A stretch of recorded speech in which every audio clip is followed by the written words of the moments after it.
오늘은 여러분들에게 ISA와 관련해서 좀 안타까운 소식을 전해야 할 것 같습니다. 안녕하세요, 델림입니다. 21대 국회에서 ISA 비과세 한도를 확대하는 조세특례 제한법과 그리고 금융투자소득세를 폐지하는 소득세법 개정을 국회 입법 협조를 좀 요청을 했었어요. ISA 혜택을 좀 확대하자 이런 법안을 통과시키려고 했는데 국회 마감이 얼마 남지 않았기 때문에 이게 결국 무산이 됐습니다. 이게 국회에 올라가야 통과가 되고 그리고 이게 적용을 할 수가 있는데 회의조차 올라가지 못했기 때문에 이게 기간이 기약 없이 밀리게 됐습니다. 해당 조특법은 ISA 납부 한도를 연간 2천만 원에서 연간 4천만 원으로 증액을 하고 또 발생 수익에 따른 비과세 한도를 200만 원에서 500만 원으로 확대하는 내용이 포함되어 있었습니다. 한도뿐만이 아니라 기존의 1인 1계좌 원칙을 폐지하거나 아니면 이 세 가지 유형을 하나로 통합을 하자.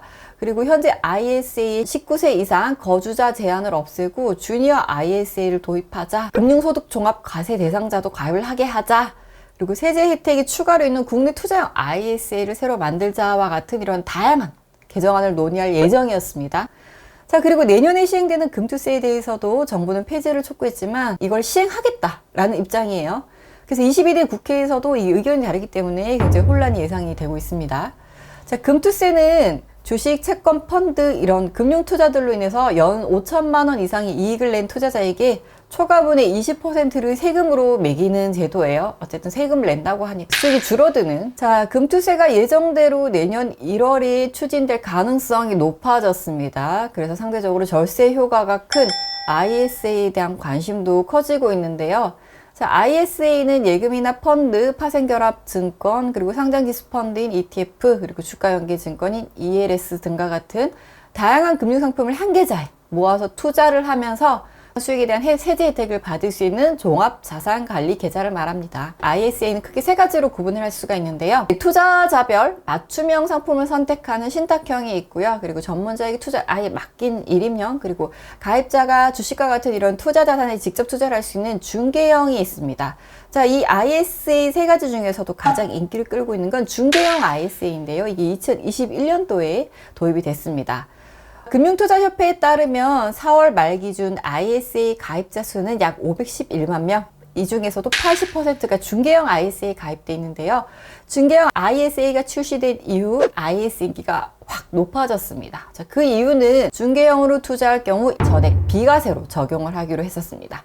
주식, 펀드, 그리고 파생상품 등과 같은 다양한 금융상품에 대한 손익통산도 광범위하게 허용을 했는데요. 이게 손익통산이 뭐냐면 마이너스 플러스 난 거에 대해서 기존에는 그냥 플러스 난 금액에 대해서 마이너스 난 거는 그냥 옆으로 밀어놓고 플러스 난 거에 대해서 세금을 매겼는데 손익통산은 플러스 난 것, 마이너스 난 것 이걸 합해가지고 이 손실만큼 이렇게 깎아줬어요. 그래서 손실 난 거를 빼고 난 다음 진짜 네가 가져간 수익은 얼마냐 이거를 보고 세금을 계산을 해줬었거든요. 어쨌든 세금 부분을 좀 줄일 수 있는 여지가 있었죠.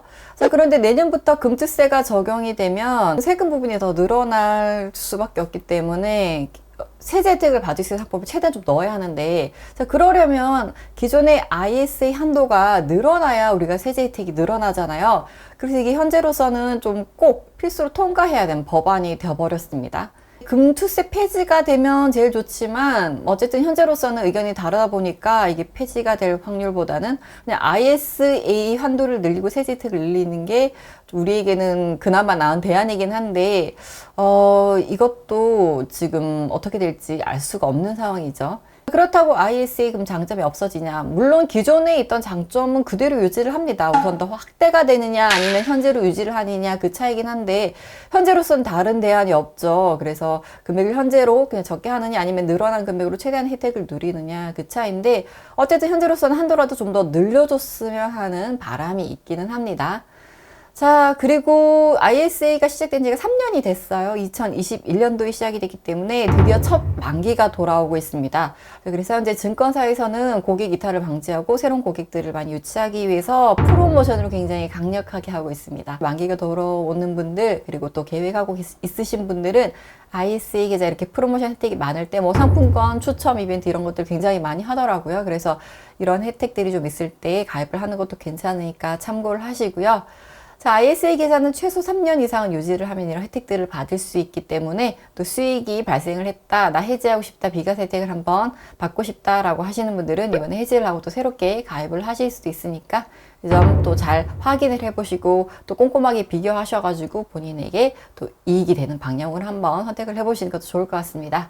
자, ISA 세제 지원을 늘리려고 했지만 어쨌든 21대 국회에서는 관련 법안이 처리되지 못해서 무산이 되었고 22대 국회에서는 이게 좀 잘 올라가가지고 협의를 해서 좀 법 개정이 잘 추진이 되었으면 좋겠습니다.